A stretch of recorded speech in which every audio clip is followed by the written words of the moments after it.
Hello and welcome back to another video. This is AkMLDL, and well, I'm going to dedicate this Omega difficulty to two videos, each one focusing on a different boss. So I'm going to start playing gameplay of the solo and Omega raids, which I was actually able to do Deathless. So now the solo should be starting right now. When it comes to solo, as well, you just saw that, well, I had 6 rare raid boosts. You don't need 6. When I first beat this, I beat it with 2. But, well, that would obviously depend on the amount of might your team has. The less might you have, obviously, you would then need more rare raid boosts. But, well, for a team like this, yeah, it's pretty stacked. Now then, well, Now, I'm going to begin to talk about why I chose these units for very specific scenarios. But while I talk about them, you can just observe the gameplay and maybe even learn his pattern. That way, hopefully, you too can beat him and obtain the Damascus crystals. Now then, I'm going to talk about my main first, which will be Galacleo. Galacleo I chose to be my main, mainly because I knew how to use her very efficiently. Versus the others, which were Kuron, Botan, and Verica. I wasn't exactly very confident in them.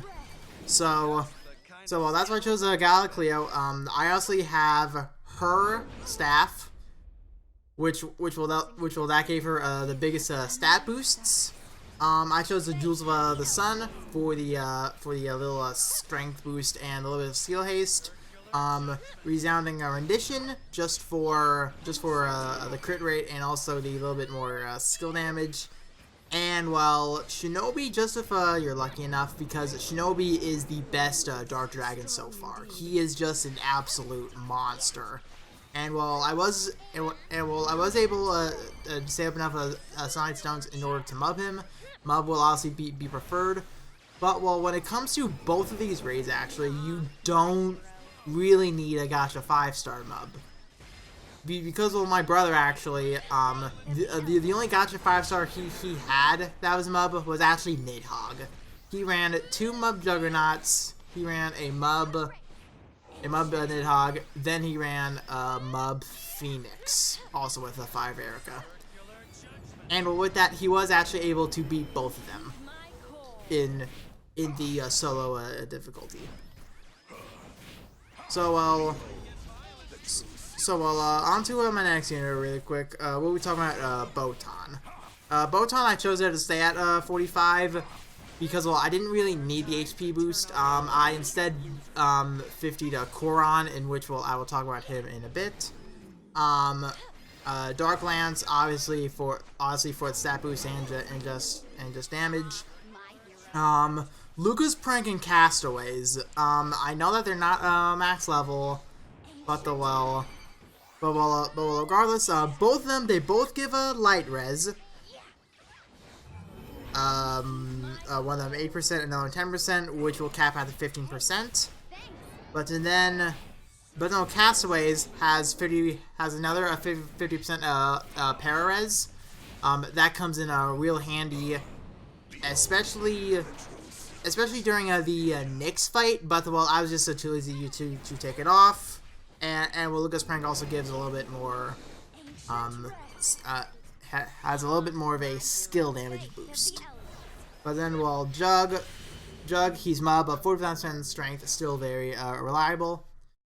Okay, now that raid had just finished on the other screen, so I beat it in 3 minutes 31. I did mess up a couple times there, but now let's move on to the next gameplay, which will be the raid. I still have the 6 boosts as shown right there. And well, something about the raid version versus the solo version, it is slightly harder, but you can get carried a little bit more.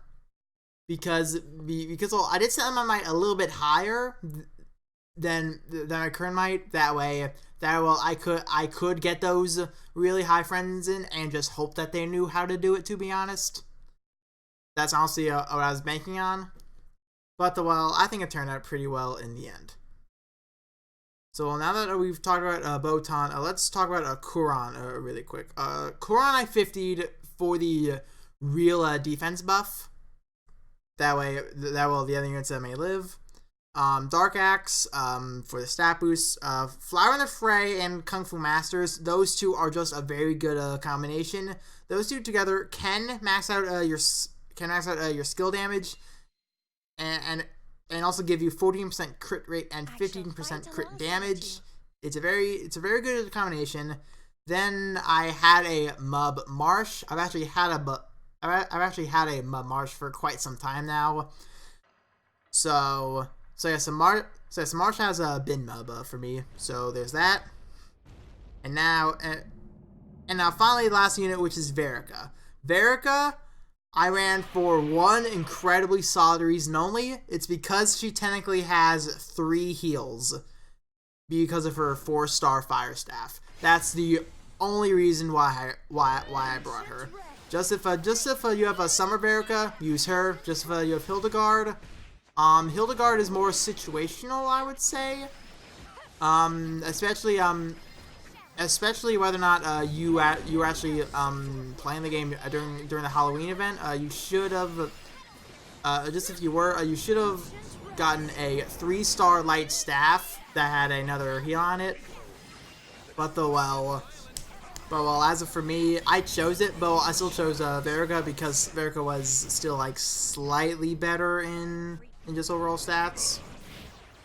Then I've piped down and give me You Wounded as my prince. Give me Your Wounded. That gives you when your HP is max, you have 20% more defense. That's good for just tanking a first hit.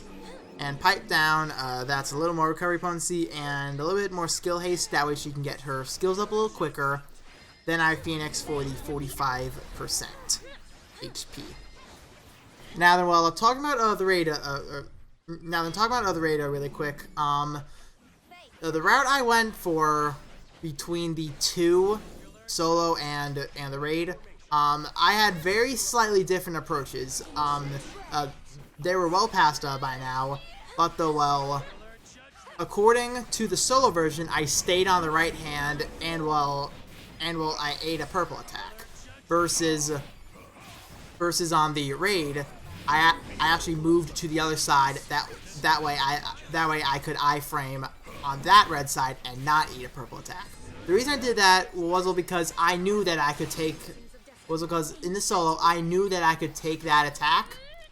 But when it came to the raid version, I was unaware if I could take that attack. So I just play it safe and just move on over to the other side.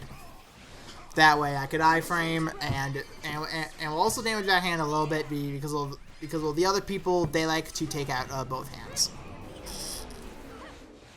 Now then, that should just about explain everything. Really quick though, about my dojos and altars. Dark and Fire altars are maxed out. My dojos, for Glio, those are 31. Botan, those are 25. Koran, those are 31. And Verica, one's 28, one's 25. So, these obviously do require a lot of investment. But, however, though, the rewards are honestly really worth because, when you clear each one, you get the Damascus ingots for Damascus crystals for solo, and for the raid, you get sunlight ores, in which you will have enough to max out. Well, not max out. You will then have enough to get a Damascus ingot and a sunlight stone. And hopefully they keep this up for future raids too, because that could only mean even more goodness. So by the way, that was the Omega Chronos, and the next one shall be the Nyx version. Hope that this had helped you when the raids come back next time.